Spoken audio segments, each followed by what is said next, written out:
अष्टम स्कंद के अंतर्गत मनवंतरों की कथा है और गज और ग्राह की पावन कथा है। प्रहलाद की कथा से हमें ज्ञान लेना चाहिए कि कैसी भी परिस्थिति हो, मतलब चाहे जैसा संकट आ जाए, लेकिन हम परमात्मा से दूर न जाएं माई बाप। क्यों? परमात्मा के साथ अगर रहेंगे तो जैसा भी संकट आएगा हमारा जो संकट टल जाएगा, फिर हमारा कोई कुछ कर नहीं पाएगा। और अगर परमात्मा से दूर रहेंगे तो और संसार में कोई हमारी रक्षा करने वाला नहीं है। शुकदेव जी परीक्षित को गज और ग्राह की कथा सुनाते हैं। कहते हैं एक बार गजेंद्र अपने परिवार के साथ में जल पीने के लिए गए। वही स्थिति हम लोगों की है। गजेंद्र गया जल पीने के लिए, जितने परिवार वाले थे उन्होंने जल पिया, और गजेंद्र जब जल के पास में गया, उसमें प्रवेश किया, तो उसके पैर को ग्राह ने पकड़ लिया। गजेंद्र को अभिमान था कि ये ग्राह हमारा क्या कर लेगा, अभी हम इसको खींच करके महाराज बाहर रख देंगे। लेकिन जब वो ग्राह गजेंद्र पे भारी पड़ने लगा, गजेंद्र ने परिवार को पुकारा तो महाराज परिवार वालों ने कोई साथ नहीं दिया। सब एक एक करके चले आए। अब गजेंद्र क्या करे? थोड़ी सी सूंड जल के बाहर है, एक पुष्प को तोड़ा और भगवान के चरणों में निवेदित किया। हे प्रभु, अब आपके सिवा कोई नहीं है। सोचो, जानवर था तो उसने हम लोगों के जैसे तो नहीं पुकारा होगा ना। लेकिन कहने का तात्पर्य, आप उस परमात्मा को पुकारो, कैसे भी पुकारो, आपके बाहर की आवाज को नहीं श्रवण करते, आपके भीतर के भाव को पढ़ते हैं। गजेंद्र कहता है कि अब कोई हमारा सहारा नहीं है, इसलिए हे प्रभु, डूबतों को बचा लेने वाले,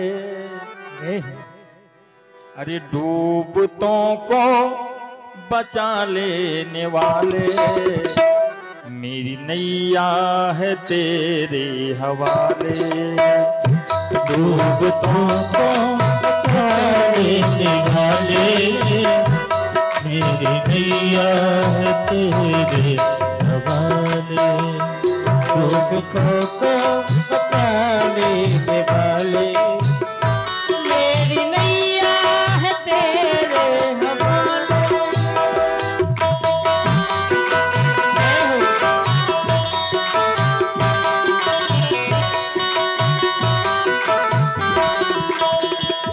डूबतों को बचा लेने वाले, मेरी नैया है तेरे हवाले।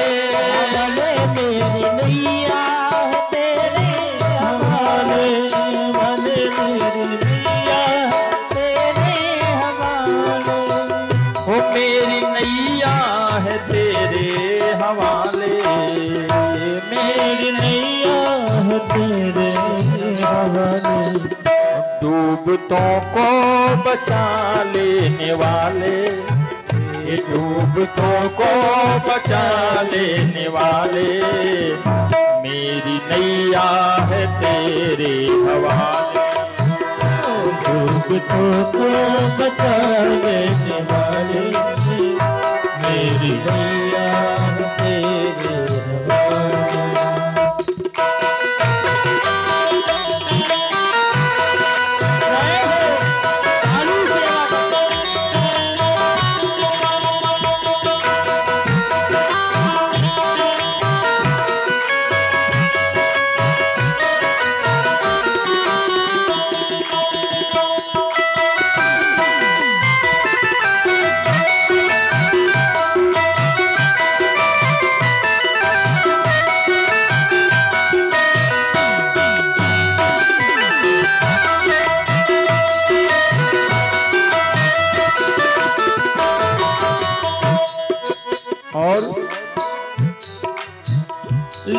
लाख अपनों को मैंने पुकारा, अपने परिवार को मैंने पुकारा लेकिन सबने छोड़ दिया। लाख अपनों को मैंने पुकारा, सबके सब कर गए हैं किनारा, सबके सब कर गए हैं किनारा, किनारा सबके सब कर गए हैं किनारा। और प्रभु और कोई न देता दिखाई, और कोई न देता दिखाई, सिर्फ तेरा ही अब है सहारा, सहारा सिर्फ तेरा ही अब है सहारा, सहारा सिर्फ तेरा अब है सहारा, और सिर्फ तेरा ही अब है सहारा, सिर्फ तेरा ही अब है सहारा। और कौन तुम बिन भंवर से निकाले, कौन तुम बिन भंवर से निकाले, मेरी नैया है तेरे हवाले, डूबतों को बचा देने वाले, मेरी नैया तेरे हवाले, बचा लेने वाले, मेरी नैया तेरे हवाले, डूबतों को बचा लेने वाले, मेरी नैया है तेरे हवाले, बचा लेने वाले, मेरी नैया है तेरे हवाले, मेरी नैया है तेरे हवाले, मेरी नैया तेरे हवाले। गजराज कहता है प्रभु एक तू जो बचाने पे आए, हे प्रभु एक तू जो बचाने पे आए, आग से भी बचा कर दिखाए, आग से भी बचा कर दिखाए, आग से भी बचा कर दिखाए, और जिस पे तेरी कृपा दृष्टि होवे, हे प्रभु जिस पे तेरी कृपा दृष्टि होवे, उस पे कैसे भला आँच आए, उस पे कैसे भला आँच आवे, उस पे कैसे भला आँच आवे। और आंधियों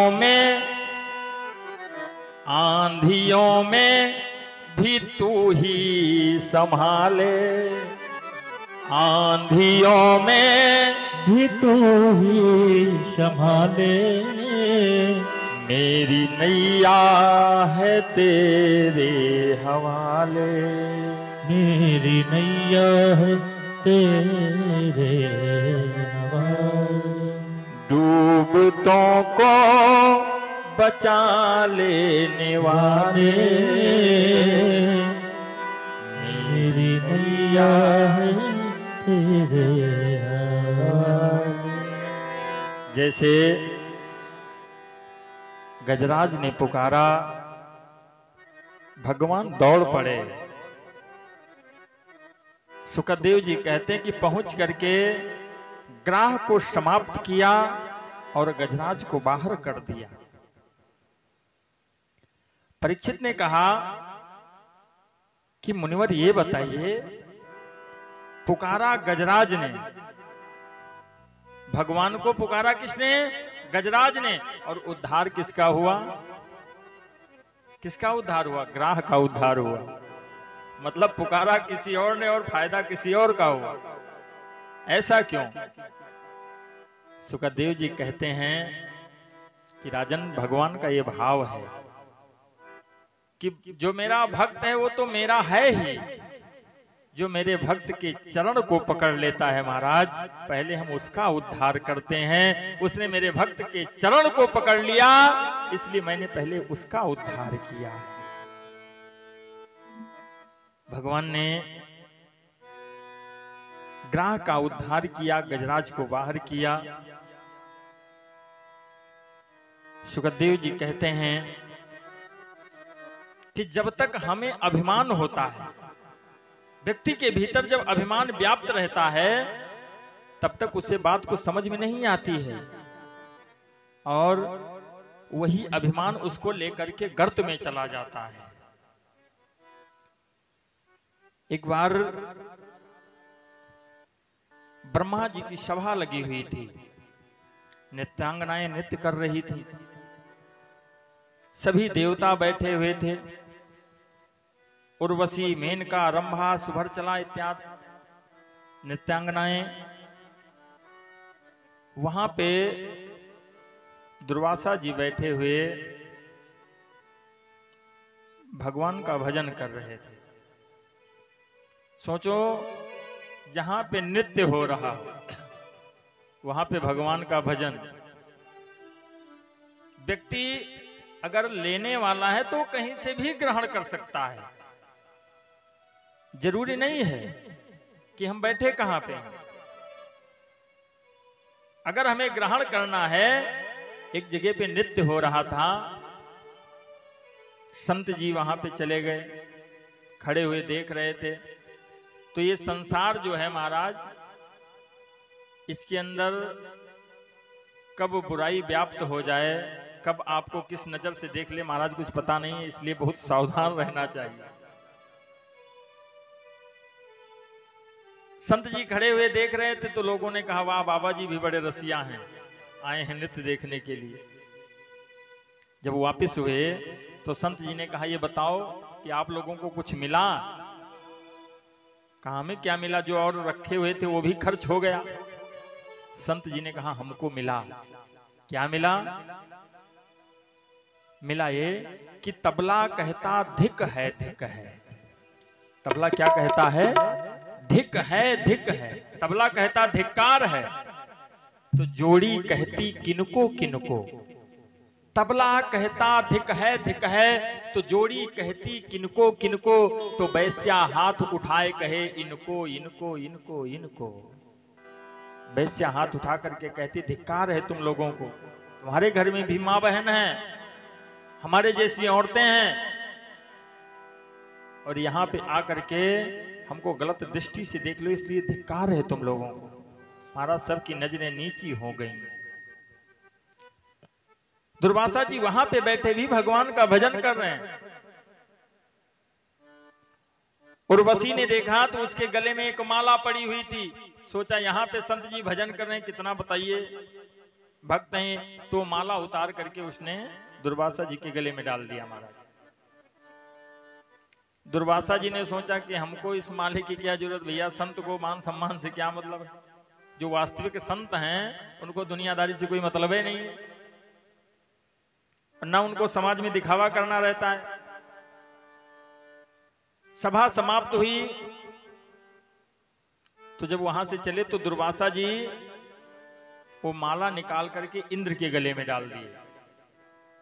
कहा, भाई आप देवताओं के राजा, आपके गले में शोभा देगी माला। दे दिया। अब दुर्वासा जी पीछे रह गए, इंद्र ऐरावत पे थे, आगे निकल गए। तो इंद्र ने वो माला उतार करके दे दिया ऐरावत की सूंड में। अब भैया बंदर कहा जाने अदरक का स्वाद, जानवर तो जानवर। उसने क्या किया, माला को पैर के नीचे रख करके कुचल दिया। जब माला को कुचल दिया, दुर्वासा जी पीछे से आए, देखा, कहा, इंद्र तुमको बहुत अभिमान हो गया है ना, जो धन तुम्हारे पास में उसका अभिमान है, इसलिए हम तुमको श्राप देते हैं, जाओ जितना तुम्हारा धन है वैभव वो सब समुद्र में चला जाए। बोलो राधे राधे राधे। कहा जितना यश वैभव है, धन है, सब समुद्र में चला जाए। महाराज जो रत्न थे वो सब समुद्र में चले गए, देवता निर्धन हो गए, कुछ नहीं बचा हमारा। क्यों श्राप हुआ? क्योंकि अभिमान था। दुर्वासा जी के श्राप से देवता निर्धन, और उसी समय क्या हुआ कि राक्षसों ने आक्रमण कर दिया, देवासुर संग्राम होने लगा। अब इनके पास में तो भैया अमृत है ही नहीं, अब क्या करें? परेशान हुए तो ये भाग करके भोलेनाथ के पास में गए। जाकर के भोलेनाथ से कहा तो भोलेनाथ ने देवताओं और असुरों में सुलह करवा दिया। शंकर जी है ऐसे देवता हैं कि जिनके पास में दोनों लोग जाते हैं, दोनों पार्टियां, मतलब राक्षस भी जाते हैं और देवता भी जाते हैं, ऐसे भोले। और कहते भी हैं जैसा नाम वैसा गुण, बहुत भोले हैं। सुखदेव जी कहते दोनों में संधि करवा दी। उसके बाद में कहा देखो ऐसा है कि रत्न जो समुद्र में चले गए हैं, उन समुद्र का मंथन कर लो, रत्न को बाहर कर लो, और जितना निकलेगा सब लोग बांट लेना। कहा ठीक है। अब मंथन किससे किया जाए? तो मंदराचल पर्वत को लेकर के आए। अब उसको जब समुद्र में डाला तो नीचे जाने लगा, तो भगवान ने कच्छप रूप बनाया। बोलो कच्छप भगवान की जय हो। आप लोगों ने देखा होगा कछुए की पीठ बहुत मजबूत होती है, तो भगवान ने कच्छप अवतार रख करके अपनी पीठ पे उस मंदराचल पर्वत को रोका।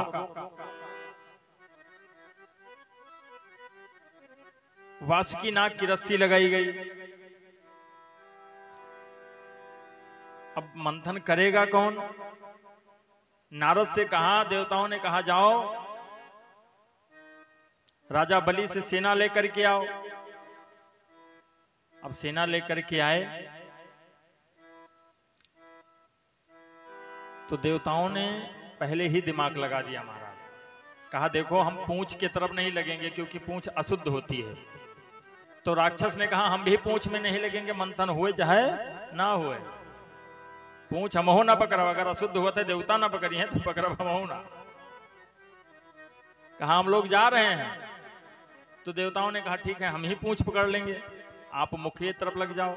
अब भैया राक्षसों के मुख को लगा दिया मुख की तरफ, और जैसे मंथन शुरू हुआ बासुकी के मुख से अग्नि निकली, विष निकला, और जितने राक्षस महाराज लगे हुए थे सब जल करके राख हो गए। बोलो राधे राधे राधे राधे। अब देवता सब जीवित और राक्षस आधे समाप्त।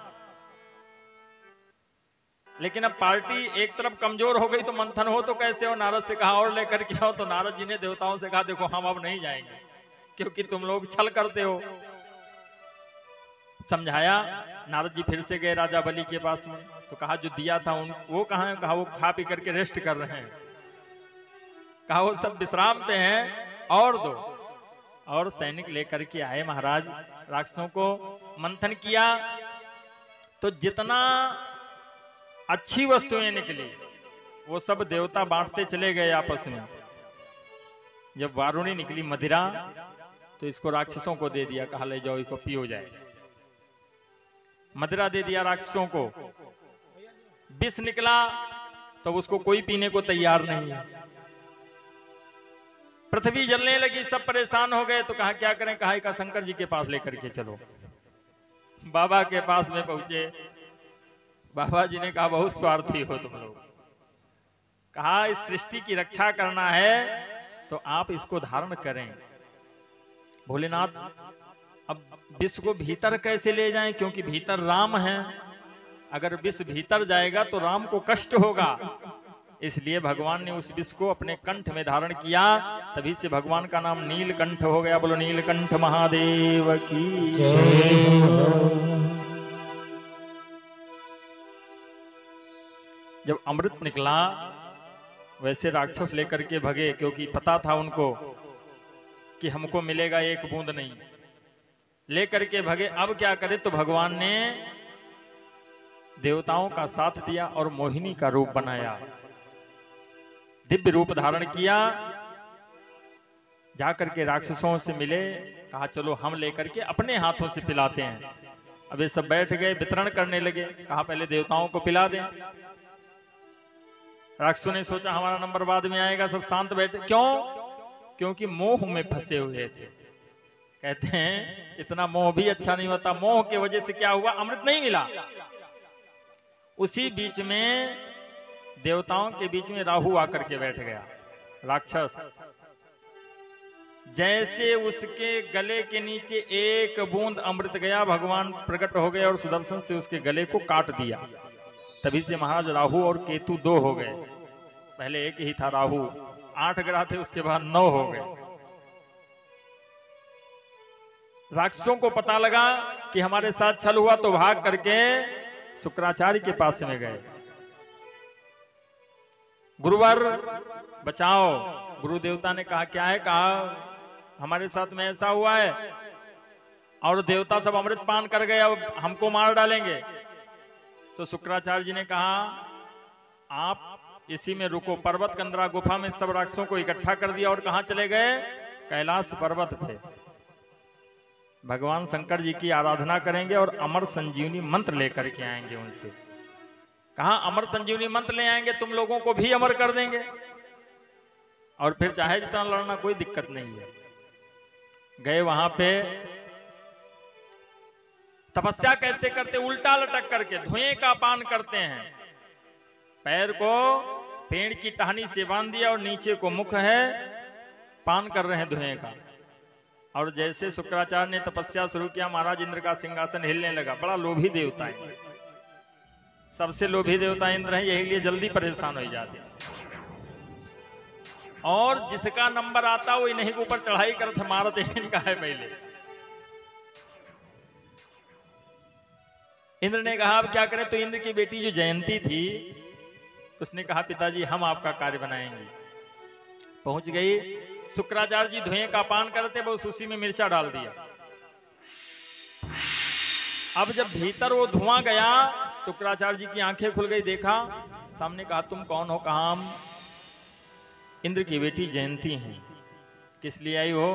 मेरे पिता ने मुझको मारा है, इसलिए उनसे बदला लेने के लिए आई हूं। क्या करोगी? भगवान शंकर की पूजा करूंगी, उनकी तपस्या करूंगी और अमर संजीवनी मंत्र लेकर के राक्षसों को अमर बनाऊंगी और अपने पिता को मरवा दूंगी। शुक्राचार्य जी प्रसन्न हो गए, घर का भेदी लंका ढावे। अब तो बढ़िया सिस्टम बन गया। शुक्राचार्य जी के पैर को खोल दिया, नीचे बैठ गए, दोनों लोग तपस्या करने लगे। कुछ समय बीता तो जयंती ने कहा देखो लक्ष्य दोनों का एक है, तो इसलिए दोनों को मेहनत करने की कोई जरूरत नहीं है। ऐसा करो हमारे साथ में विवाह कर लो। बस विवाह कर लिया। अब विवाह कर लिया, कहा जब एक लोग जपेंगे तो दोनों का फायदा होगा, चाहे आप पाजी हो चाहे हम पाए जावे। और जब विवाह कर लिया, फिर थोड़े दिन तो उसके बाद कहने लगी कि देखो अब यहां हमारा मन नहीं लगता है। कहा फिर? कहा यहाँ कैलाश पर्वत में यहाँ सब भूत प्रेतों का डेरा है, यहाँ हमारा मन नहीं लगता है, कहीं अलग चलो। कहा ये भगवान शंकर की स्थली है, यहाँ पे तपस्या करना है और अलग कहाँ चले? तो समझाने लगी कि स्वामी ध्यान तेरा ना हटने पाए, मतलब ध्यान रखो परमात्मा के चरणों में। ध्यान तेरा ना हटने पाए, शिव चरण की ओर से चलो दूर चले। कहा यहां से चलो, कहां पे? चलो दूर चले पर्वत की ओर से, चलो दूर चले पर्वत की ओर, चलो दूर चले पर्वत की ओर। ध्यान तेरा ना हटने पाए, ध्यान तेरा ना हटने पाए, ध्यान तेरा ना हटने पाए, ध्यान तेरा ना हटने पाए। शिव चरण की ओर से चलो दूर चले, चलो दूर चले पर्वत की ओर रे, चलो दूर चले पर्वत की ओर, दूर चले पर्वत की ओर। स्वामी ओ मेरे स्वामी, स्वामी ओ मेरे स्वामी, स्वामी ओ मेरे स्वामी, स्वामी ओ मेरे स्वामी। जय हो।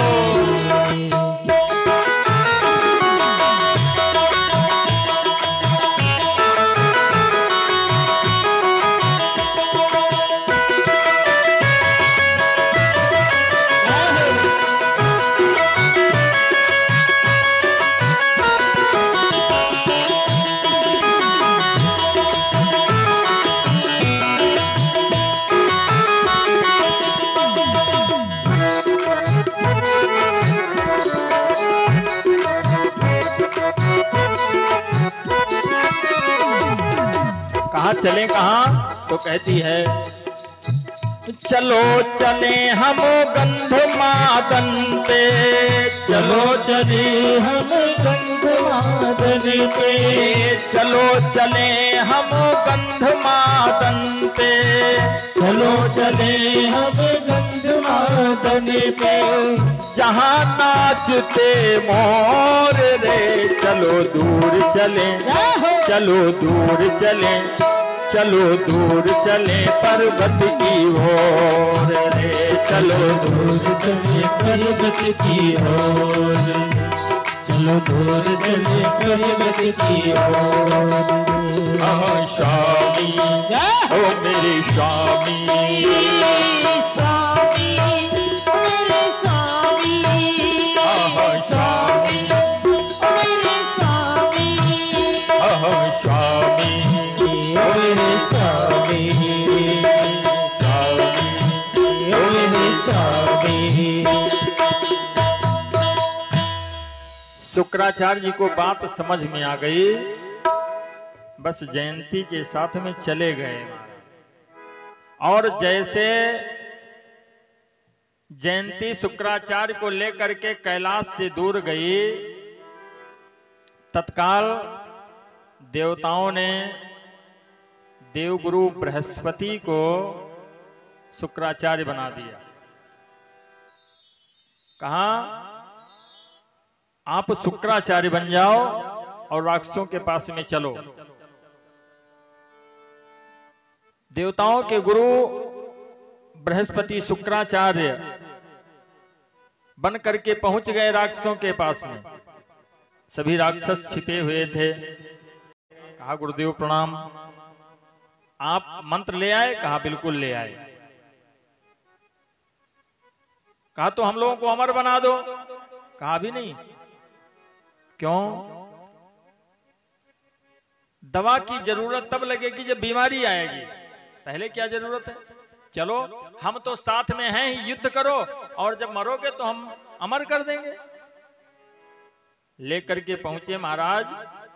देवासुर संग्राम होने लगा और जब राक्षस मारे जाने लगे, पीछे मुड़ करके देखा महाराज तो मेडिकल स्टोर गायब है, गुरुजी हैं ही नहीं। राक्षस समझ गए कि हमारे साथ में छल हुआ है, भागे वहां से। भाग करके भृगु जी के आश्रम में पहुंच गए, जहां पे शुक्राचार्य की माता जी बैठी हुई थी और भृगु जी तप करने के लिए बाहर गए थे।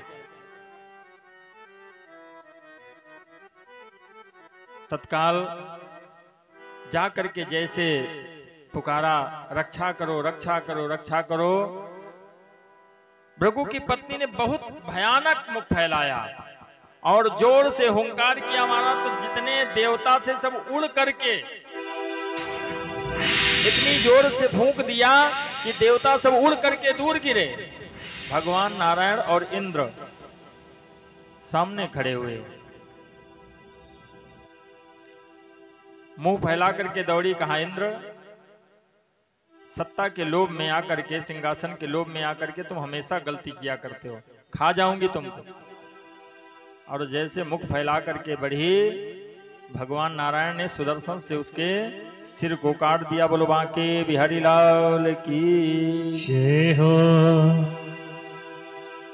सिर कट करके भृगु जी की गोद में जा करके गिरा। भृगु जी की आंखें खुल गई, भाग करके आश्रम में पहुंचे, देखा नारायण खड़े हुए हैं। कहा क्यों? स्त्री अबद्ध होती है और निहत्थी स्त्री पे तुमने वार किया है, इसका फल तुमको मिलेगा। जो काम किया है तुमने उसका तो फल ये पाएगा। तुझको मैं श्राप ये देता हूं, मथुरा कारागृह जाएगा। श्राप दे दिया, कहा तुमको एक दिन के लिए ही लेकिन कारागार में जाना पड़ेगा। पत्नी को अपने जीवित कर दिया। इधर देवताओं की माता अदिति ने पयोव्रत किया, जिससे उनके यहाँ पे भगवान वामन का अवतार हुआ। बोलो वामन भगवान की। राजा बलि गुजरात में नर्मदा नदी के तट पर अश्वमेध यज्ञ कर रहा था। 100वां अश्वमेध यज्ञ है। यज्ञ पूरी हो जाएगी तो इंद्र पद का पदाधिकारी हो जाएगा। इसलिए देवताओं ने वामन को भेजा। भगवान वामन एक हाथ में छाता, बगल में आसनी, हाथ में कमंडल लिए हुए दरवाजे पे पहुंचे। राजा बलि की ओर पुकारा कि तेरे द्वार खड़ा रे भगवान, भगत भर दे झोली।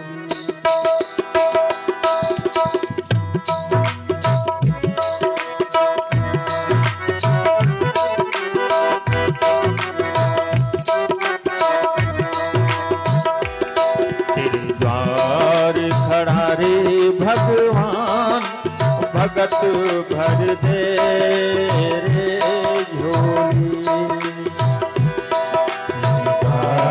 खड़ा रे भगवान भगत भर दे झोली। ओ तेरी कीर्ति बढ़े महान की तेरा होगा बड़ा रे कल्याण, भगत भर दे रे झोली। तेरे द्वार खड़ा रे भगवान भगत भर दे रे झोली। भगत भर दे रे झोली। भगत भर दे रे झोली। पहुंच गए दरवाजे पे, पुकारा कि तेरे द्वार खड़ा रे भगवान भगत भर दे झोली। राजा बलि बैठे हुए थे, पूजा कर रहे थे। जैसे कानों में आवाज पड़ी, सेवक को भेजा कि जा करके देखिए दरवाजे पे कौन आया है। सेवक पहुंचा, दरवाजे पे देखा सुंदर सा स्वरूप, 52 अंगुल का रूप है। देख करके महाराज मंत्र मुग्ध हो गया। और महाराज भगवान को देख करके कौन नहीं मोहित हो जाएगा, जिनका स्वरूप नव कंज लोचन कंज मुख कर कंज पद कंजारुण, मतलब कमल की पंखुड़ी से ज्यादा कोमल है ऐसे प्रभु।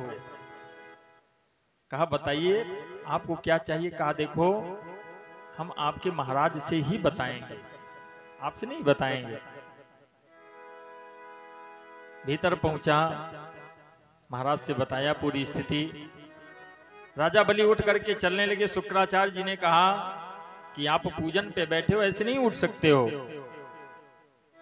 राजा बलि ने कहा नहीं, धर्म कहता है, शास्त्र कहता है कि अगर आप पूजा कर रहे हो और कोई आपसे मिलने के लिए आया, उसको समय नहीं है, तो आप आसन के नीचे जल डालो, जा करके पहले उससे मिलो और उससे मिलने के बाद में फिर आओ, फिर अपनी पूजा प्रारंभ करो। कहा गुरुदेव क्षमा कीजिएगा। उठ करके पहुंच के देखा महाराज सुंदर सा रूप, दिव्य रूप देख करके हाथ जोड़ करके कहते हैं, बताइए ब्राह्मण देवता आपको क्या चाहिए? कहा महाराज हमको 3 पग पृथ्वी चाहिए बस, और कुछ नहीं। राजा बलि हंसने लगा। अरे आपको पता नहीं है कि महाराज बलि के दरवाजे पे आप आए हो, जो मांगना हो मांग लो। 3 पग पृथ्वी की बात करते हो, 2-4 हजार गांव मांग लो, हम आपको दे देंगे। कहा नहीं, मात्र 3 पग पृथ्वी चाहिए। क्यों? साईं उतना दीजिए जामे कुटुंब समाए, मैं भी भूखा ना रहूं, साधु न भूखा जाए। ज्यादा नहीं लेंगे, मतलब हमें आश्रम बनाने के लिए जगह चाहिए बस, बाकी तो हम भिक्षा याचना करेंगे, उसी से भोजन प्रसादी हो जाएगा। कहा भी सोच लो।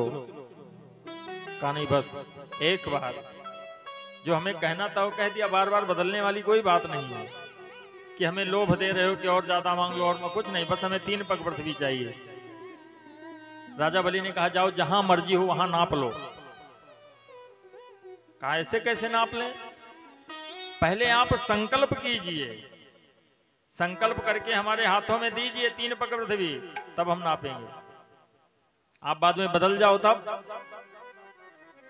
अब संकल्प के लिए महाराज अक्षत चाहिए, कुसा चाहिए, जल चाहिए। तत्काल सेवक को भेजा। पहले गेंडुआ रखा जाता था महाराज। गेंडुआ किस लिए रखा जाता था? ढक्कन बंद होता था, मतलब पूजा के जल में कोई जानवर जीव जंतु कोई उसमें गिरे ना। पता लगा आपने यज्ञ मंडप में लोटे में जल रखा, ऊपर से छिपकली ने कुछ थूक दिया, उसमें पड़ गया, आपको नहीं पता, उसी से आचमन किया, नुकसान होगा नहीं होगा? इसलिए गेंडुआ रहता था, उस पे से ढक्कन बंद कर दिया जाता था, टोटी वाला। अब तो माताएं वैसे करवा चौथ में उसको रखती, बाकी तो उसका धीरे धीरे काम समाप्त है। भेजा। जब वहां से गेंडुआ कुसा अक्षर लेकर के चला तो गुरुजी सोचने लगे कि आखिर मामला गड़बड़ है, हमको लग रहा है। जैसे पहुंचे देखा सामने, अरे कहा चेला सावधान। कहा गुरुजी क्या हो गया? कहा ये कोई ब्राह्मण नहीं है। कहा फिर? कहा ये तो भगवान हैं, तेरा सब कुछ ले लेंगे। राजा बलि ने कहा मेरा है ही क्या, तेरा तुझको अर्पण क्या लागे मेरा। मतलब सब कुछ इन्हीं का है, तन मन धन सब है तेरा, और तेरा तुझको अर्पण क्या लागे मेरा। मेरा कुछ है ही नहीं, तो इनका है, इन्होंने हमको दिया है, ले लेंगे तो महाराज हमको क्या तकलीफ। कहा अरे समझ नहीं रहे हो, निर्धन हो जाओगे। आप कोई बात नहीं। और गुरुजी आप कह रहे हो कि ये भगवान हैं, अच्छी बात है। सारी दुनिया इनके दरवाजे पे मांगने के लिए जाती है, जितने हैं सब जाते हैं भगवान के दरबार में। अभी नवरात्र चल रहा था, महामाई का दरबार हर जगह लगा हुआ था, और सब दरबार में जाकर के माताएं कहती थी कि हर साल अइबे मैया तोहरी दुअरिया, और धोई धोई पीबे मैया तोहरी चरनिया, लेकिन लाग जाते सैया कई नौकरिया, अब के महीना में मैया लाग जाते सैया कई नौकरिया, अब के महीने में मैया लाग जाता सैया के नौकरिया, अब की महीना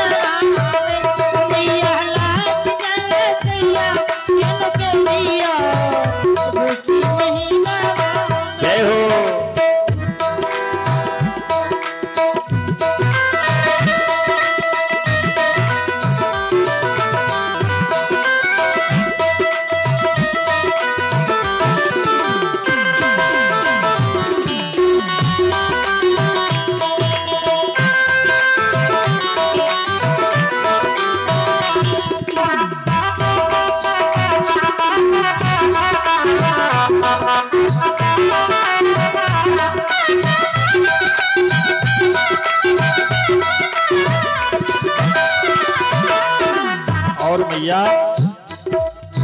गैया के गोबरा से अंगना लिपैबे, गैया के गोबरा से अंगना लिपैबे, गैया के गोबरा से अंगना लिपैबे, गैया के गोबरा से अंगना लिपैबे। पंडित बुलाए मैया होमिया करैबे, पंडित बुलाए मैया होमिया करीबे, पंडित बुलाए मैया होमिया करीबे। और हे माँ तो के चढ़ैबे मैया नारियल चुनरिया, तो के चढ़ैबे मैया नरियल चुनरिया, धोई धोई पीबे मैया तोहरो चरनिया, लेकिन लाग जाते सैया कई नौकरिया, अब की महीनवा में लाग जाते सैया कई नौकरिया, अब के महीनवा में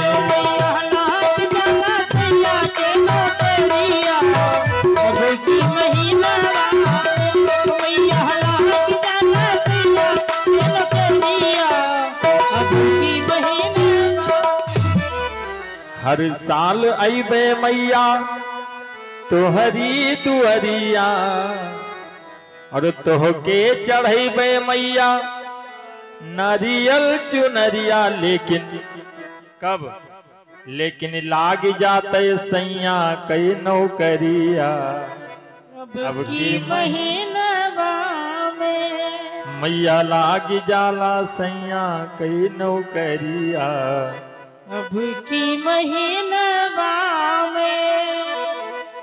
राजा बलि कहता है कि जितने दुनिया के लोग हैं सब लोग जाते हैं भगवान के दरवाजे पे हाथ फैलाते हैं, और माई बाप हम बड़े बड़भागी हैं कि भगवान हमारे दरवाजे मांगने के लिए आए। हमारे जैसा भाग्यवान कौन होगा जो जिसके दरवाजे पे सारी दुनिया मांगती है और वो सबको देता है। दुनिया को देने वाला हमारे दरवाजे पे भिक्षुक बन करके खड़ा है। महाराज हमारा तो बहुत बड़ा भाग्य है, कैसे मना कर दें बताइए गुरुदेव। हम कह चुके हैं, गुरु जी ने कहा नहीं, कह करके पलट जाओ। कुछ जगह होती भागवत में बताया, शुक्राचार्य जी कहते हैं राजा बलि से कि जहां पे झूठ बोलने से पाप नहीं होता, स्त्री मर्म विवाहे खो वृत्यर्थे प्राण संकटे, मतलब व्यापार में झूठ बोल दो पाप नहीं होता है। किसी का शादी विवाह है, उसमें अगर बात आ गई झूठ बोल दो कोई पाप नहीं। अगर निर्दोष व्यक्ति है उसको सजा हो रही और आपके झूठ बोलने से उसकी सजा हट जाती तो आप झूठ बोल दो। वृत्यर्थे प्राण संकटे, कहा झूठ बोल दीजिए। राजा बलि ने कहा नहीं, जुबान दे चुके हैं हमारा। गुरु जी ने कहा पागल हो गए हो, सब कुछ चला जाएगा। कहा जाने दो, हमारा धर्म अगर है तो सब कुछ हमें फिर से मिल जाएगा। महाराज बोलो राधे राधे राधे राधे। और हाथ में अक्षत दिया, कुशा दिया, जल डालने लगे। शुक्राचार्य जी ने कहा हम अंतिम क्षण तक अपने शिष्य को बचाने का प्रयास करेंगे। क्या किया कि गेणवे की टोटी में कीड़ा बन करके महाराज बड़ा सा घुस गए, उसी में बंद कर दिया उसको, छेद को। जब जल नहीं गिरेगा तो दान कैसे होगा। अब भगवान उस गेणवे को झिटक रहे हैं, जल गिर ही नहीं रहा है। कहा महाराज हमको लगता है आपके गेणवे में जंग लग गई है। राजा बलि ने कहा अभी इसी से पूजा हुई है। कहा दूसरा मंगवाएं, कहा दूसरा ना मंगवाओ, हमारे पास में उपाय है। एक कुसा उठाया महाराज, उसकी पैड़ी जो होती बहुत नुकीली होती है, बस उसी को डाल करके गिणवे की टोटी में सलाई कर दिया। और शुक्राचार्य जी देख रहे थे, बस लगा भाई एक बल्ब फ्यूज हो गया। बोलो राधे राधे राधे राधे। एक आंख फूट गई, बाहर निकले, नारायण मेरी आंख फोड़ दिया। भगवान ने कहा तो इसमें क्या कर रहे थे घुस के। इसीलिए कहते हमेशा ध्यान रखो, भूप कहें सगरी सुनियो, भिक्षु के बीच पर्यो जन कोई। और बीच पर्यो तो निगोई की हो, न निगोई की हो तो रहो चुप गोई। क्यों? जानत हो बलि ब्राह्मण की गत चूक के से अनुभल होई। और दे कोई और ले कोई, पर गुरु ने आंख अकारथ खोई। मतलब किसी के दान में अड़ंगा नहीं बनना चाहिए। बहुत लोग क्या करते हैं, बगल बैठे रहेंगे, कहेंगे लो पंडित जी की कथा हो रही, लो 10 रुपए वहां जा करके दे दे भगवान को। अरे यार रखो, कल सवेरे मसाला खावा जाइए। हाँ, यहां देने से क्या मतलब है? तो क्या होता है, अगर दान में रोड़ा बनोगे तो जो गुरु जी का हाल हुआ महाराज वही होने वाला है। पृथ्वी का दान किया और जब नापना शुरू किया तो महाराज एक पैर ऊपर को गया। तो भूर्भुवः स्वः जनः तपा, जितने 7 लोग ऊपर के हैं महाराज, 7 नाप लिए। वही जब वामन का रूप बनाया, तभी जब ब्रह्मा जी के पास में पैर पहुंचा, ब्रह्मा जी ने अंगूठे को धो करके अपने कमंडल में रख लिया। वहीं से गंगा जी का प्रादुर्भाव हुआ। बोलो गंगा मैया की जय हो। और एक पैर नीचे को किया तो अतल बितल सुतल तलातल पाताल महातल जितना 7 लोग महाराज नीचे के नाप लिए। 2 ही पग में सब समाप्त। राजा बलि से कहा तीसरा पैर कहां रखें? राजा बलि सोच में पड़ गया, बात समझ में नहीं आई, क्या करें?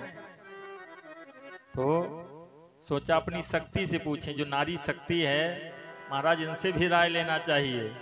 क्यों? बिना इनके राय के अगर कार्य करोगे तो अधूरा है।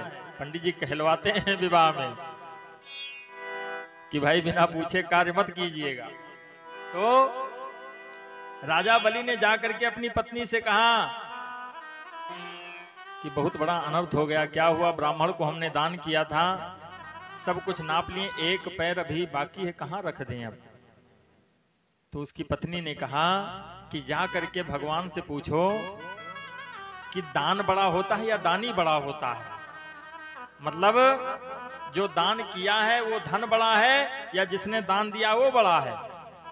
जब राजा बलि ने आकर के पूछा तो भगवान ने कहा दानी बड़ा होता, भैया उसके पास था तब तो उसने दान किया है। कहा इसका मतलब हम बड़े हैं, तो एक पैर आप हमारे सर पे रख दीजिए महाराज। और राजा बलि के सिर पे पैर रखा। राजा बलि कृत्य कृत्य हो गया। बोलो लक्ष्मी नारायण भगवान की जय हो।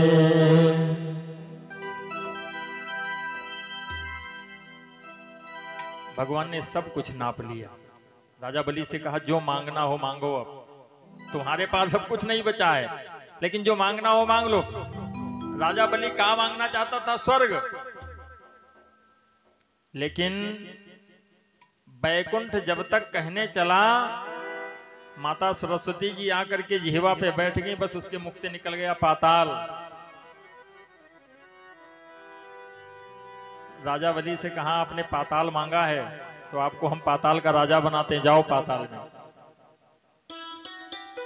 राजा बलि ने कहा ठीक है, लेकिन महाराज अभी आप 99 के चक्कर में पड़े नहीं हो,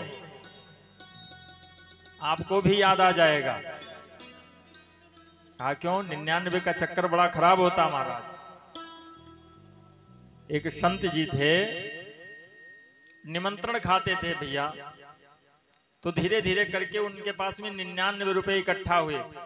एक गांव के बगल से निकले, खेत के पास में बैठ करके पैसा जो था डिब्बी में रखे हुए थे उसको, और अपनी जटा में बांधे थे।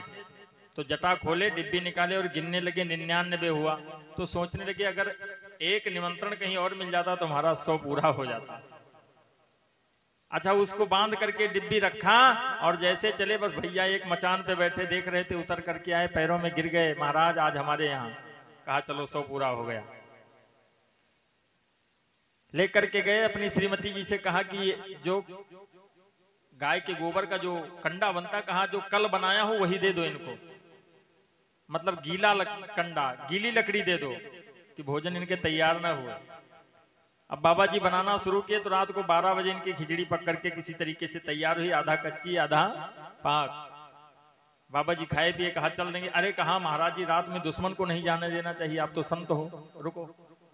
रुक गए, प्रातःकाल बढ़िया अच्छे से भोजन करवाया। उसके बाद जब चलने लगे तो अपनी श्रीमती जी से कहा कि कल हम चौराहे पे गए थे तो वहां से 100 की नोट तुड़वाया था, 1 रुपया खर्च कर लिया था, 99 रुपया डिब्बी में रखा है, वहां पे ला करके 1 रुपया बाबा को दो, प्रणाम करो। अब वो गई घर में, भैया 99 कहाँ है वहां, इधर उधर खोजने लगी, कहा वहां कुछ नहीं। अब ये भी गए, इधर उधर बक्सा वक्सा पटका, बाहर निकले, कहा महाराज बड़ा गड़बड़ हो गया। कहा क्या हुआ? कहा कल हम चौराहे पे गए थे, 1 रुपया खर्च किया था और 99 डिब्बी में, एक डिब्बी में हमने रख दिया था। अब वो हमको लगता चूहा पता नहीं कहाँ लेकर के चले गए। कहा अच्छा। कहा बाबा जी अगर आप बुरा ना माने, हम ये नहीं कहते आपने लिया है, लेकिन आप अगर बुरा ना माने तो चूहा हमारे घर के बहुत गड़बड़ हैं, हो सकता आपकी झोली वोली में कहीं रख दिया हो। तो बाबा जी ने झोली पलट दिया, कहा लीजिए भैया देख लीजिए, अब झोली में तो कुछ था ही नहीं। कहा हाँ इसमें तो नहीं है, लेकिन बाबा जी अब एक बात आपसे और कहना चाहते हैं, कहो। डर बहुत लगता है लेकिन कहो तो कह दें। कहा कहिए। कहा देखो कल हमारे घर में जो मसाला पीसने वाला सिलबट्टा, उसको चूहा लेकर के चले गए और ले जाकर के गांव के बाहर सुरेश के खेत में रख दिया था। कहा सिलबट्टा मसाला? अरे बाबा ने कहा इतने खतरनाक चूहा? कहा हाँ, सिलबट्टा लेके गए, सुरेश के खेत में रखे, वहां से लेके आए हम। तो कहा हमको लगता है बाबा जी आपकी बड़ी बड़ी जटा है, कहीं ऐसा तो नहीं रात में आप जटा खोल के सो रहे होंगे और उसमें ला करके डिब्बी रख दी। बाबा सोचे ना, मामला गड़बड़ हो गया। अब बाबा जी क्या करें भैया, जटा को जैसे खोला डिब्बी गिरी नीचे। कहा देखो हम कह रहे थे चूहा बहुत खतरनाक है, बताओ। बाबा जी हम आपको चोरी नहीं लगाते हैं, ये चूहों की करामात है। डिब्बी खोला, गिना, उसमें कहा देखो 99 हैं। कहा हाँ है 99, गिन लिया। अब बाबा जी के चेहरे पे भैया 12 बजने लगे। बाबा करें तो क्या करें। अपनी पत्नी से कहा 1 रुपया बाबा को दे करके प्रणाम करो। 1 रुपया बाबा को दे करके प्रणाम किया। कहा बाबा जी फिर आना। बाबा जी कहना 98 और इकट्ठा कर ले, बताओ वही भैया। बाबा जी सोचे थे 99 का 100 हो जाएगा, तो महाराज 99 का 1 बचा, 98 और कम हो गया। राजा बलि कहता अभी 99 के चक्कर में आप पड़े नहीं हो। कहा देखो प्रभु आपको देना है तो पाताल में हमारा 52 दरवाजे का एक महल बन जाए। भगवान ने कहा तथास्तु, जाओ। कहा प्रत्येक दरवाजे पे, जिस दरवाजे से हम निकले उस दरवाजे पे आप इसी रूप में हमको दर्शन दें। आप भगवान फंस गए महाराज। कहा क्यों, बड़े चालाक बनते थे, हम बैकुंठ चाहते थे, पाताल भेज दिया, उसके बाद में साफ साफ निकल, अब निकलो। कहा जिस अब भैया ये लिए डंडा खड़े, किस दरवाजे से राजा बलि निकल आए वहां दर्शन देना पड़े। सुखदेव जी कहते हैं माता लक्ष्मी परेशान हो गई। नारद जी ने बताया उनको, तो श्रावण की पूर्णिमा को जिस दिन हम लोग रक्षाबंधन मनाते हैं, अभी तमामों विद्वानों में मत होने लगता है कि भद्रा पाताल में है, पृथ्वी में रक्षाबंधन करना है, यहाँ क्या दिक्कत है। लेकिन रक्षाबंधन पाताल से ही प्रारंभ हुआ है। आज भी माता लक्ष्मी राजा बलि को राखी बांधती हैं, तो मतलब जब भद्रा वहां पे रहेगा तो रक्षाबंधन नहीं होना है। तमाम फोन आता पंडित जी ये हो गया वो हो गया, पृथ्वी पे नहीं आप लोग बताते हो, लेकिन नहीं, जा करके लक्ष्मी जी ने राजा बलि के हाथ में कलाई में राखी बांधी राजा बलि ने कहा मांगो, तो कहा हमारे पति देवता हैं, इनको मुक्त कर दो महाराज, बस यही चाहती हैं। तब भगवान को वहां से आजादी मिले। बोलो बांके बिहारी लाल की जय हो, बोलो सांवली सरकार की जय हो। ओ पापी मन कर ले भजन, सभी लोग भाव से गाएंगे। ओ पापी मन कर ले भजन, बाद में प्यारे पछताएगा, जब पिंजड़े से पंछी निकल जाएगा, जब पिंजड़े से पंछी निकल जाएगा, जब पिंजड़े से पंछी निकल जाएगा। ओ पापी मन कर ले भजन, ओ पापी मन कर ले भजन, जय हो। आज में प्यारे पछताएगा, जब पिंजरे से पंछी निकल जाएगा, जब पिंजरे से पंछी निकल जाएगा।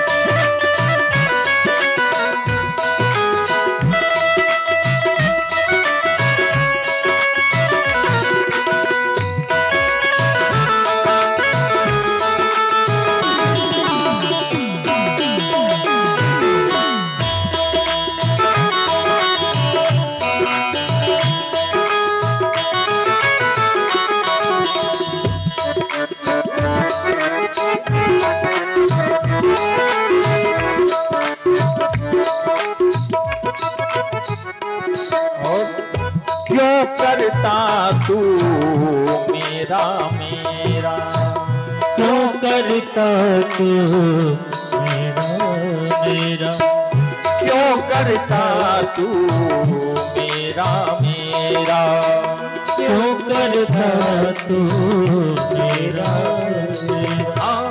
ना कुछ तेरा ना कुछ मेरा, ना कुछ तेरा ना कुछ मेरा, ना कुछ तेरा ना कुछ मेरा, ना कुछ तेरा ना कुछ मेरा।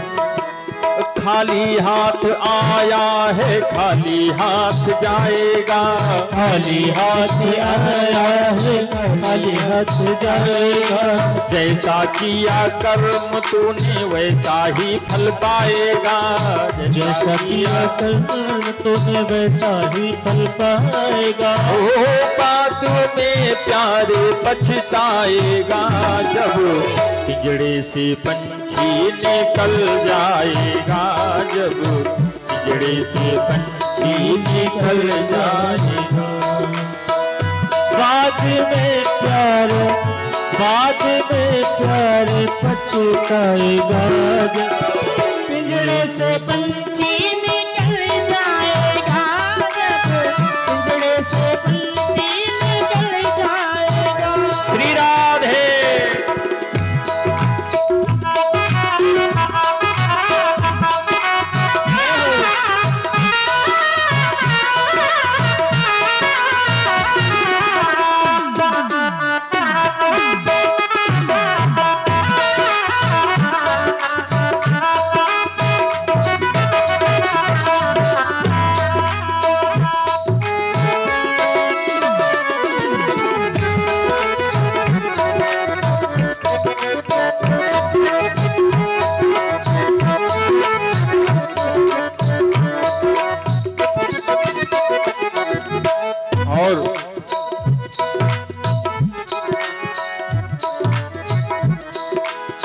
भरी जवानी जी भर के सोया, भरी जवानी जी भर के सोया, ओ भरी जवानी जी भर के सोया। भरी जवानी जी भर के सोया। ओ आया बुढ़ापा देखी के रोया। आया बुढ़ापा देखी के रोया। जवानी में नींद ज्यादा आती है और आए भैया कैसे ना। नींद आना जवानी में स्वाभाविक है। क्यों? रात को 3 बजे तक ऑनलाइन रहोगे तो 10 बजे तक ऑफलाइन रहोगे। उंगलियां फोन में पता नहीं क्या किया करती हैं रात में महाराज।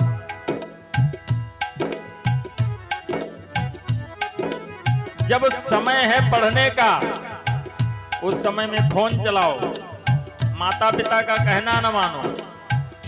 और उसके बाद में जब विवाह हो जाएगा तब खोपड़ी फाड़ दे के रोयो कि अगर मेहनत किया होता तो आज ये दिन ना देखना पड़ता महाराज। क्यों? सामग्री धीरे धीरे बहुत महंगी हो रही है। कमाओगे नहीं महाराज तो खर्चा चलने वाला नहीं है। सिर्फ पिता के भरोसे ना रहो।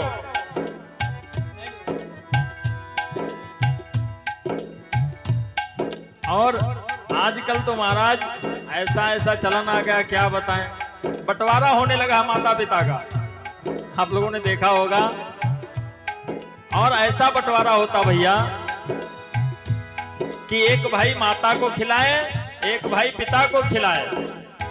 जो जीवन भर साथ में रहे हैं, जब लड़के करने वाले हुए तो माता पिता को अलग कर दिया। माता जी हमारे साथ रहेंगे और पिताजी इनके साथ रहेंगे। सोचो क्या है, शिक्षा और संस्कार का अभाव है, इसलिए ऐसा हो रहा है। एक पिता 5 संतान को पालता है और 5 संतान मिलकर के एक माता पिता को नहीं पाल पाते हैं भैया। और उल्टा अगर पेंशन मिलेगी तो दांव लगाए रहेंगे, जैसे मिले तैसे ले लियो पप्पा से, खर्चा चले करके। इसलिए समय का ध्यान रखो, अपने माता पिता की सेवा करो, उनकी बात मानो। अगर माता पिता की सेवा नहीं कर पाए महाराज, माता के ऋण से उऋण नहीं हो पाए, पितृ ऋण से उऋण नहीं हो पाए महाराज, सुख आपको मिलने वाला नहीं है।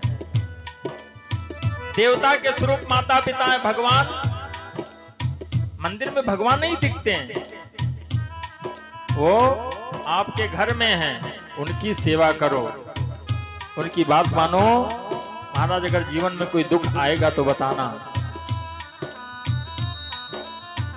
इसलिए समय पे प्रातःकाल पिताजी जगाने लगते हैं, भैया सुबह उठा करो, उठ करके किताब उठाओ। अरे पिताजी आप भी परेशान करते हो, आप तो बुढ़े हो गए हो, आपको नींद आती नहीं है और हमारो नींद खराब कर दिए थे।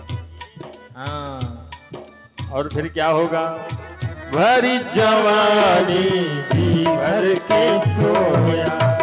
भरी जवानी जी भर के सोया। आया बुढ़ापा देखी के रोया। आया बुढ़ापा देखी के रोया। ओ आया बुढ़ापा देखी के रोया। आया बुढ़ापा देखी के रोया। प्रभु की नजर से तू बच नहीं पाएगा। प्रभु की नजर से तू बच नहीं पाएगा। अंत में तू प्राणी उन्हीं के पास जाएगा। अंत में तू प्राणी उसी के पास जाएगा। ओ बात में प्यारे पछताएगा, जब पिंजड़े से पंछी निकल जाएगा। जब पिंजड़े से पंछी निकल जाएगा। तोता फूल करे भजन। तोता फूल करे भजन। बाज में प्यार पछताएगा। जब पिंजड़ों से पंछी निकल जाएगा।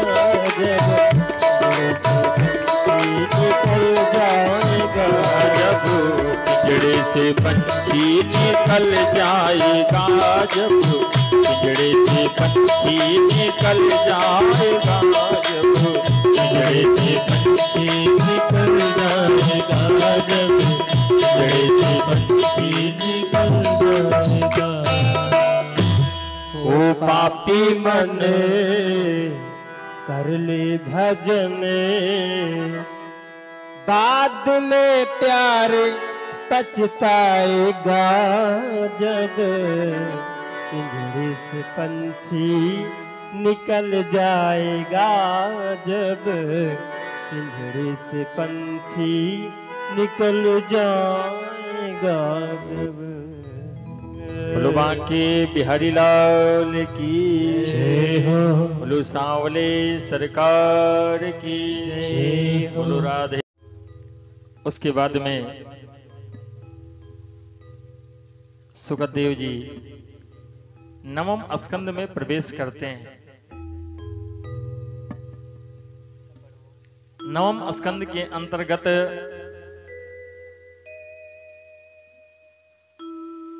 अम्बरीश की कथा है, चमन और सुकन्या की पावन कथा है। महाराजा सरियात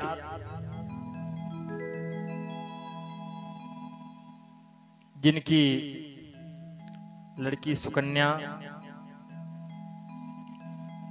सखियों के साथ में उपवन में घूमने गई। महाराज भी महारानी के साथ में हैं, समस्त रानियों के साथ में विचरण कर रहे हैं। सुकन्या सखियों के साथ वन में प्रवेश की। महाराज चमन मुनि बैठे हुए तप कर रहे थे। क्या हुआ, वहां पे पहुंची। चमन ऋषि के पूरे शरीर में दीमक लग गए थे। ऊपर से दीमक ने ढक लिया था मिट्टी से पूरा शरीर। उसके भीतर बीच में दोनों आंखें उनकी चमक रही थी। कौतूहलवश महाराज सुकन्या ने एक कांटा उठाया और उसमें पिरो दिया, और जब कांटा पिरोया तो उसमें से रक्त निकलने लगा। जब रक्त निकलने लगा तो वहां से सुकन्या अपने सखियों के साथ चली आई। लेकिन चमन मुनि ने क्रोध किया तो राजा के जितने सैनिक थे, सुखदेव जी कहते हैं जैसे महाराज घर पे पहुंचे, इनके जितने भी पहरेदार थे, जितने सैनिक थे, सबका मलमूत्र त्याग होना बंद हो गया। सब परेशान हैं। महाराज समझ गए कि हमसे कहीं ना कहीं हमारे परिवार में किसी से भूल हुई है। सखियां ना चाह करके भी जाकर के महाराज से बताया तो महाराज परिवार के साथ में पहुंचे चमन ऋषि से माफी मांगने के लिए। कहा, चमन मुनि, हमारी बेटी से अपराध हुआ है, आप हमको क्षमा करें। चमन मुनि ने कहा, ये बताइए कि हमारी आंखों को फोड़ दिया, अब हमारा साथी कौन होगा? महाराज ने कहा, जितने सेवक कहो उतने सेवक लगा दें, सारी व्यवस्था आपके लिए कर दें। चमन मुनि ने कहा, नहीं। कहा फिर? कहा, जिसने अपराध किया है। अपराध किसने किया? आपकी कन्या ने किया है, तो उसका विवाह हमारे साथ में कर दीजिए। क्यों? गलती उसने करी है और सजा दूसरे को कहे मिले? पहरेदारों को लगाओ, सेवकों को लगाओ, वो क्यों सेवा करें? गलती उसने करी, उसने हमारी आंखों को फोड़ा है, तो इसलिए वो हमारे साथ में रहे, तब हमारा कोप शांत होगा। महाराज हाथ जोड़ करके कहने लगे, मुनिवर, एक ही लड़की है, मेरे प्राणों से प्यारी, हम ऐसा कैसे कर सकते हैं? आ करके घर में कहने लगे तो सुकन्या सहसा तैयार हो गई। कहा मैंने मुनिवर का अपराध किया है तो उनके साथ में रह करके हम उनका पूरी उनकी सेवा करूंगी, उन्हें कोई कष्ट ना हो। सुखदेव जी कहते सुकन्या ने चमन मुनि के साथ में शादी कर लिया, विवाह कर लिया। प्रातः काल जल लाना, पति को स्नान करवाना, जितनी कुछ व्यवस्था सब देखती है। एक दिन क्या हुआ महाराज, सुकन्या जल लेने को गई थी, उधर से अश्विनी कुमार पहुंच गए, जो देवताओं के डॉक्टर हैं, वो पहुंच गए। देखा इतनी सुंदर स्त्री, कहा देवी आप कौन हो, परिचय दिया। कहा आप हमारे साथ में चलो, प्रस्ताव रखा। सुकन्या ने कहा देखो हमारा विवाह हो चुका है, पति कौन है, चमन मुनि। कहा उस उनकी आंखें फूट गई और आप उनके साथ में, आप युवा हो और वो वृद्ध हैं, आपका उनका बिल्कुल जोड़ नहीं, आप उनके साथ में। कहा अब बाकी आगे शब्द मत बोलिए। सुकन्या का ये पतिव्रत धर्म देख करके अश्विनी कुमार प्रसन्न हो गए। कहा देवी हम देवताओं के डॉक्टर हैं, तुम्हारे पति को फिर से युवा बना देंगे।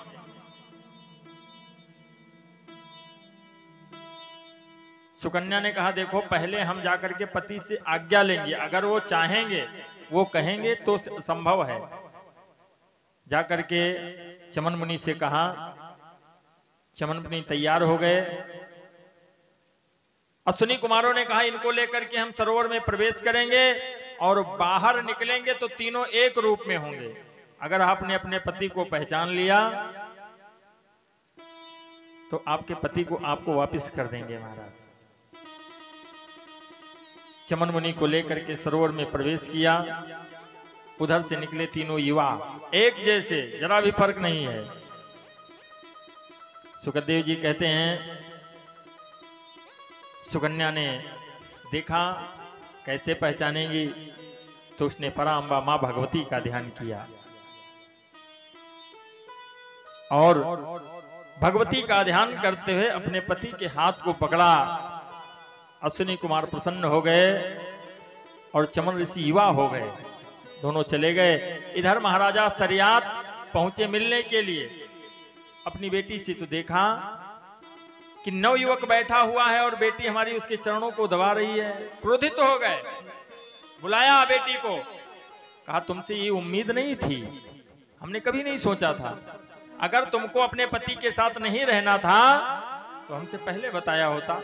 ये क्या किया तुमने, बहुत उल्टा सीधा कहा। सुकन्या हाथ जोड़ करके रोने लगी, पिताजी आप ये क्या कह रहे हो, जो जिनको आप देख रहे हो यही तो हमारे पति हैं। कहा ये आपके पति कैसे, जिनके साथ में विवाह किया था वो दोनों आंखों के अंधे थे, चमन मुनि जर्जर अवस्था में थे, ये तो युवा है। चमन मुनि के पास लेकर के गई, जो चमन मुनि ने पूरा हाल बताया। जब पूरी बात बताई तो महाराजा सरियात प्रसन्न हो गए और अपनी बेटी को आशीर्वाद दिया। उसके बाद में अम्बरीश की कथा है। अम्बरीश बहुत बड़े भगवान के भक्त थे। सुखदेव जी कहते हैं अम्बरीश जी व्रत करते थे एकादशी का और अपने हाथों से द्वादशी को पीसते थे अनाज, और जब वो पीसने लगे तो भगवान स्वयं पहुंच करके अपने पीतांबर से उनको पंखा करते थे बैठ करके। ऐसे ऐसे भक्त सोचो, अपने सुदर्शन की ड्यूटी लिखा रखा था कि हमेशा अम्बरीश की सुरक्षा करो। द्वादशी को ब्राह्मणों को भोजन कराते थे, पालन करते थे। एक दिन क्या हुआ, अम्बरीश जी ने व्रत किया, पारण करने का समय हुआ, देवताओं सबको ब्राह्मणों को भोजन करवाया, उनको गौएं दान करी। जो गौएं सींग उनकी सोने से मढ़ी हुई है और गौओं के खुर जो है वो चांदी से मढ़वा करके बछड़ा सहित दान किया। और जैसे दान दिया वो लोग जा रहे थे, तभी दुर्वासा जी पहुंच गए वहां पे। दुर्वासा जी पहुंचे, अम्बरीश ने कहा आप भोजन कर लीजिए। कहा ठीक है, हम जा रहे हैं स्नान करने के लिए और नित्य क्रिया से निवृत्त होकर के आते भोजन पाएंगे। अब दुर्वासा जी चले गए, आए नहीं, और इधर द्वादशी मतलब एकादशी का पालन द्वादशी में होना चाहिए और द्वादशी बीतने को है। तो ब्राह्मणों से आदेश दिया, कहा बताइए ब्राह्मण को बिना भोजन कराए अगर हमने पारण कर लिया तब भी हमारा धर्म नष्ट हो जाएगा, और अगर भोजन नहीं कराया तब भी हमारा धर्म नष्ट होगा, और पारण नहीं करेंगे द्वादशी में तब भी धर्म नष्ट हो जाएगा, क्या करें? तो ब्राह्मणों ने कहा कि जल पी लेना भी एक तरह से पारण होता है। आप जल ग्रहण कर लीजिए भोजन के निमित्त में, और दुर्वासा जी को भोजन करवा दीजिएगा, तब भोजन कीजिएगा। और जैसे ये जल पिए वैसे दुर्वासा जी आ गए। अब भैया दुर्वासा जी से क्रोधी मुनि तो कोई है ही नहीं, बहुत गुस्सा है, क्रोधित तो हो गए। कहा हमको निमंत्रण दिया और उसके बाद में पानी पी लिया तुमने। अम्बरीश कहने लगे क्षमा कीजिए। कहा कुछ नहीं, गुस्से में आकर के एक बाल तोड़ा और पटक करके कृत्या को उत्पन्न कर दिया महाराज। कृत्या बड़ा सा मुंह फैला करके बढ़ी अम्बरीश को खाने के लिए। भगवान के चक्र ने कृत्या को जला करके समाप्त कर दिया और उसके बाद में दुर्वासा जी के पीछे लग गया। सुखदेव जी कहते हैं दुर्वासा जी त्रिभुवन में भागते रहे महाराज, कोई जगह नहीं मिली, जहां जाते वहां सुदर्शन पहुंचता है। जाकर के भगवान के चरणों में गिरे। भगवान ने कहा हमारे पास कोई व्यवस्था नहीं, जिसका अपराध किया है, अपराध आपने हमारे भक्त किया है, तो वही आपको इस संकट से मुक्ति दे सकते हैं। जाकर के भागकर जब अम्बरीश जी के चरणों में गिरने लगे तो अम्बरीश जी ने सुदर्शन से विनय किया और दुर्वासा जी की जान बची। और उसके बाद में भगवान जन्म से पहले, कृष्ण जन्म से पहले श्रीमद् भागवत में राम का जन्मोत्सव है। सुखदेव जी कहते हैं कि नारायण से ब्रह्मा, ब्रह्मा से मरीच और मरीच से कश्यप, कश्यप से विवत्सान सूर्य और वहीं से सूर्यवंश प्रारंभ हुआ है।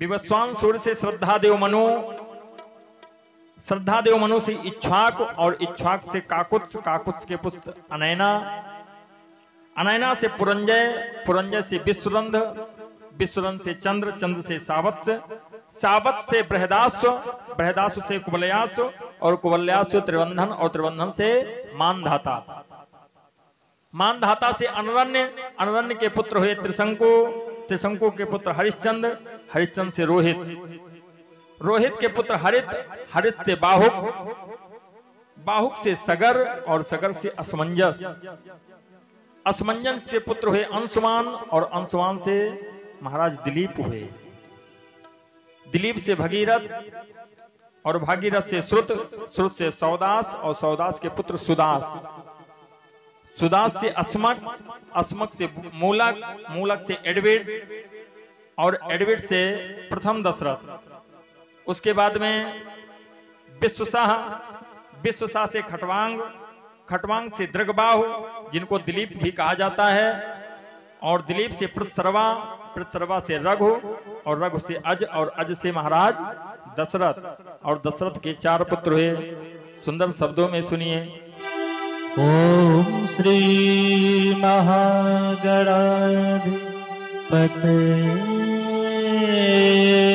नमः। ओम श्री उमा महेश्वराभ्यां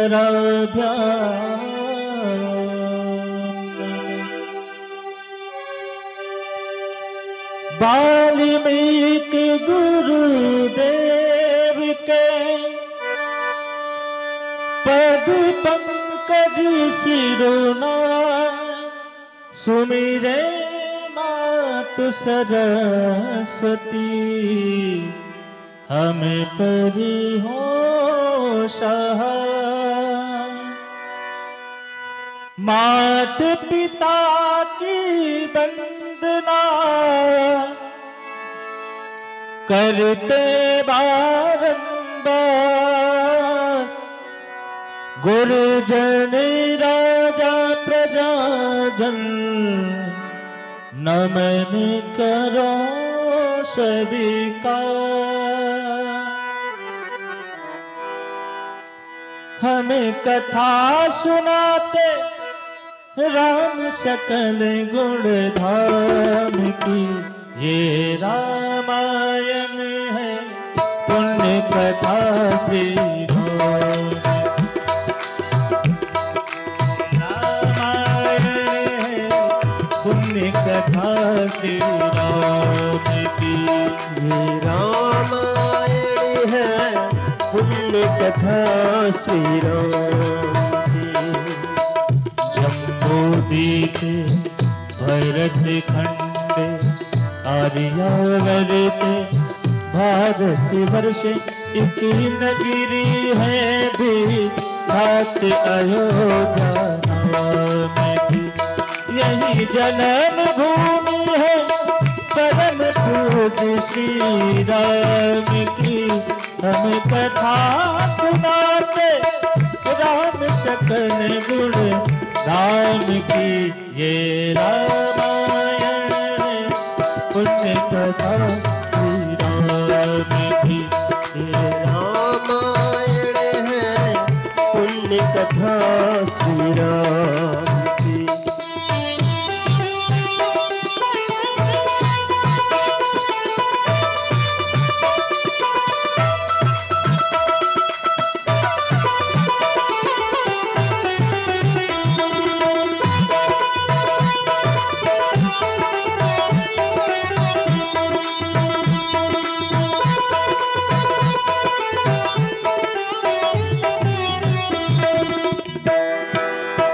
रघुकुल के राजा धर्मात्मा चक्रवर्ती दशरथ पुण्यात्मा।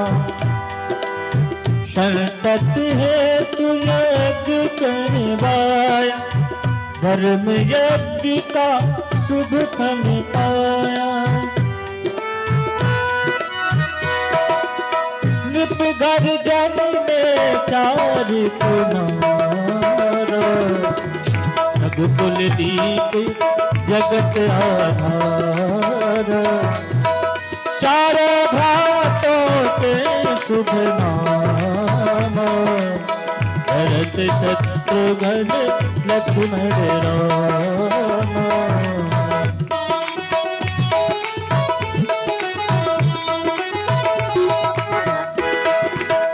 गुरु वशिष्ठ के गुरुकुल जात, अल्प काल में व्यासद तक पूर्ण हुई शिक्षा।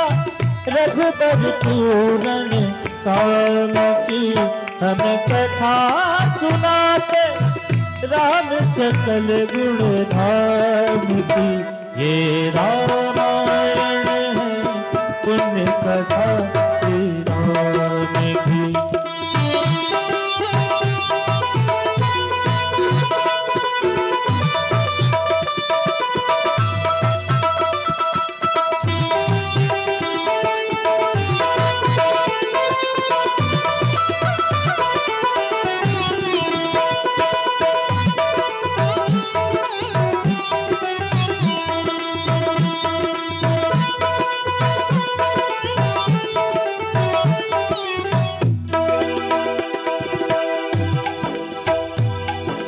मृदु स्वर कोमल भावना, रोचक प्रस्तुति ढंग।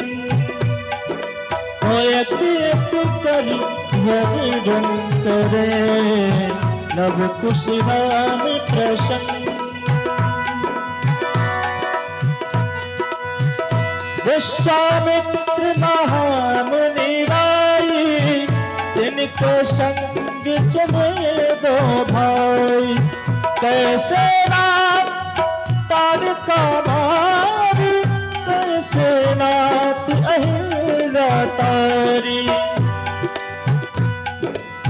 मुनिवर भीषा मित्र तब, संग लक्ष्मण राम सिया स्वयंवर देखने पहुँचे मिथिला धाम। जनकपुर उत्सव है भारी, जनकपुर उत्सव है भारी, जनकपुर उत्सव है भारी। अपने वर का चयन करेगी सीता सुकुमारी, जनकपुर उत्सव है भारी, जनकपुर उत्सव है भारी, जनकपुर उत्सव है भारी। जनक राज का कठिन प्रण सुनो सुनो सभी को, जो तोड़े शिव धनुष को सो सीता पति हो।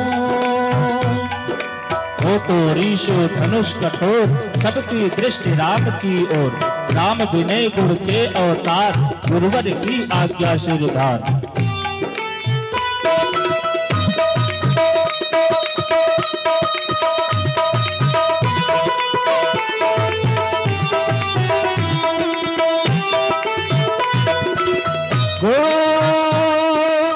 सहज भाव से शिव धनु तोरा, जनक सुता संग नाता जोड़ा।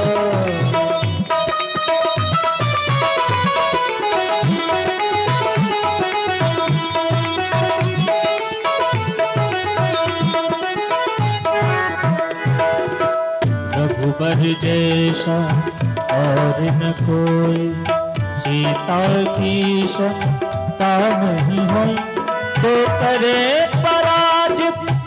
कोटि कोटि रति काम की हम कथा सुनाते, राम सकल गुण राम की। ये रामायण है पुण्य कथा श्री राम की।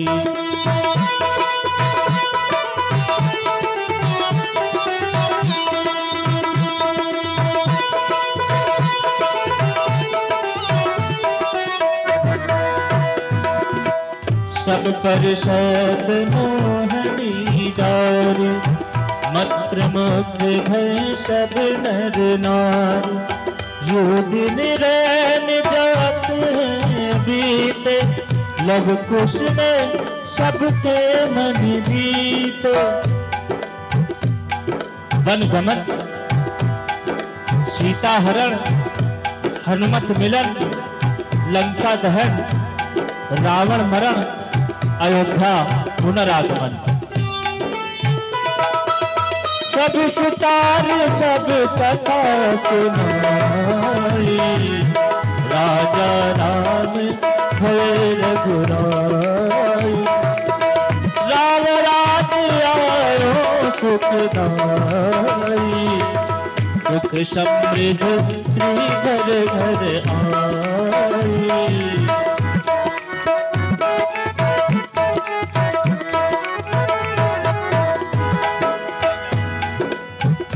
काल चक्र ने घटना क्रम में ऐसा चक्र चलाया, राम सिया के जीवन में घोर अंधेरा छाया।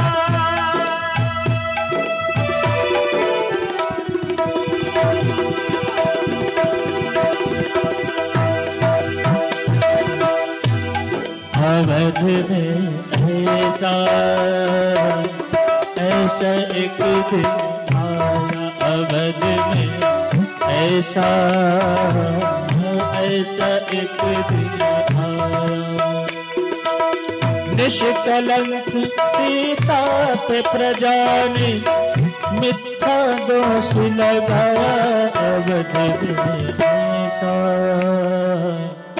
ऐसा एक दिन आया, अवध में ऐसा।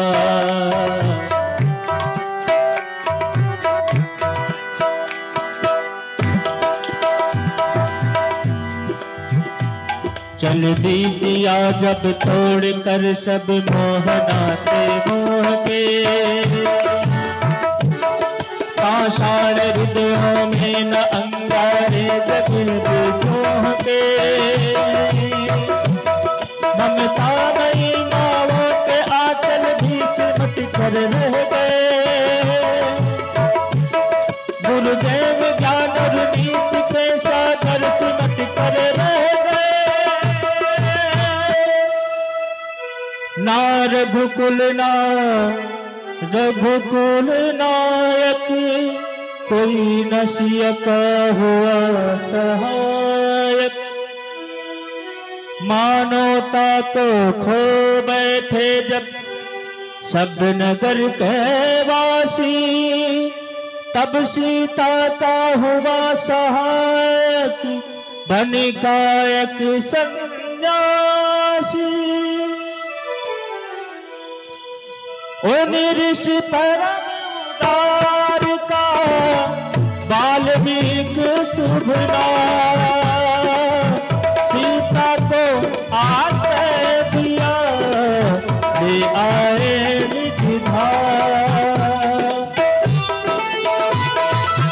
रघुकुल में कुलदीप जलाए, राम के दो सुत सिया ने जाए।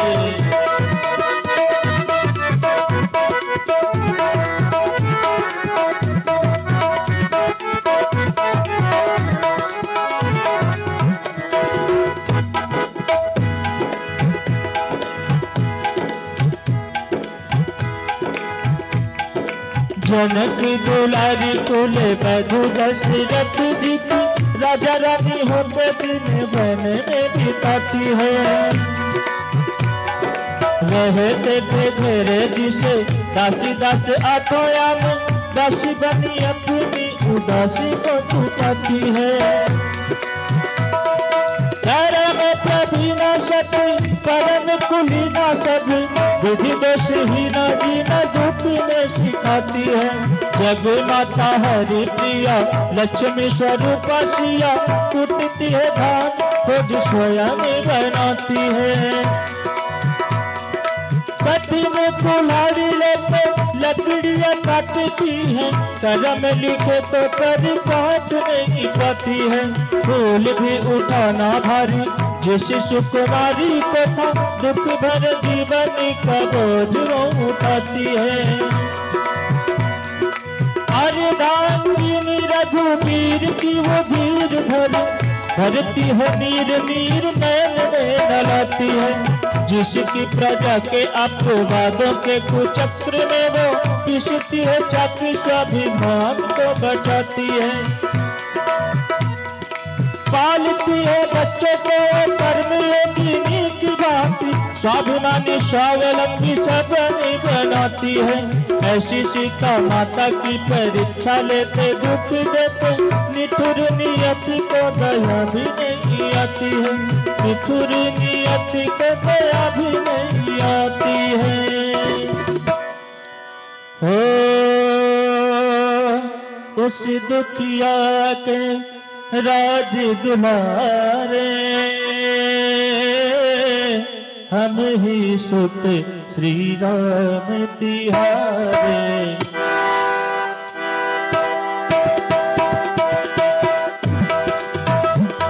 ओ सीता माँ की आँख के तारे, लग कुछ है कि तू नाम हमारे।